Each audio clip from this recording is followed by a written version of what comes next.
نبی کریم صلی اللہ علیہ وسلم نے ارشاد فرمایا، جب اللہ تعالیٰ کسی بندے کے ساتھ بلائی کا ارادہ کرتا ہے تو اس سے عمل کراتا ہے۔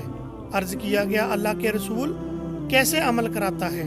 آپ صلی اللہ علیہ وسلم نے فرمایا، موت سے پہلے اسے نیک اعمال کی توفیق دیتا ہے۔ ایک شخص نے نبی کریم صلی اللہ علیہ وسلم سے پوچھا کہ آپ مجھے کوئی ایسا عمل بتائیے جو مجھے جنت میں لے جائے۔ اس پر لوگوں نے کہا کہ آخر یہ کیا چاہتا ہے؟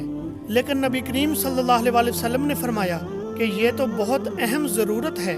سنو، اللہ کی عبادت کرو اور اس کا کوئی شریک نہ ٹھہراؤ، نماز قائم کرو، زکوٰۃ دو اور صلہ رحمی کرو۔ نبی کریم صلی اللہ علیہ وسلم نے ارشاد فرمایا، میں اس کو جنت کے ایک گوشے میں گھر کی ضمانت دیتا ہوں جو حق پر ہونے کے باوجود جھگڑا چھوڑ دے۔ میں اس کو جنت کے درمیان میں گھر کی ضمانت دیتا ہوں جو مزاح میں بھی جھوٹ بولنا چھوڑ دے۔ میں اس کو جنت کے اعلیٰ درجے میں گھر کی ضمانت دیتا ہوں جس کا اخلاق اچھا ہو۔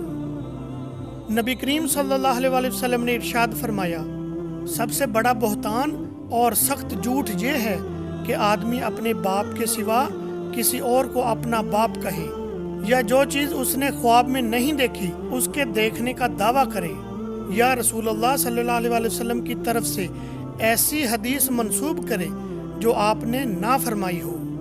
نبی کریم صلی اللہ علیہ وسلم نے ارشاد فرمایا، اللہ سبحانہ و تعالیٰ کے نزدیک غصے کے اس گھونٹ سے زیادہ اجر و ثواب کسی گھونٹ پر نہیں جو غصے کا گھونٹ بندے نے محض اللہ کی رضا کے لیے پیا ہو۔ نبی کریم صلی اللہ علیہ وسلم نے ارشاد فرمایا، جو مومن اپنے بھائی کی مصیبت پر اس کی دل جوئی کرتا ہے تو اللہ تعالیٰ قیامت کے دن اسے عزت کا لباس پہنائے گا۔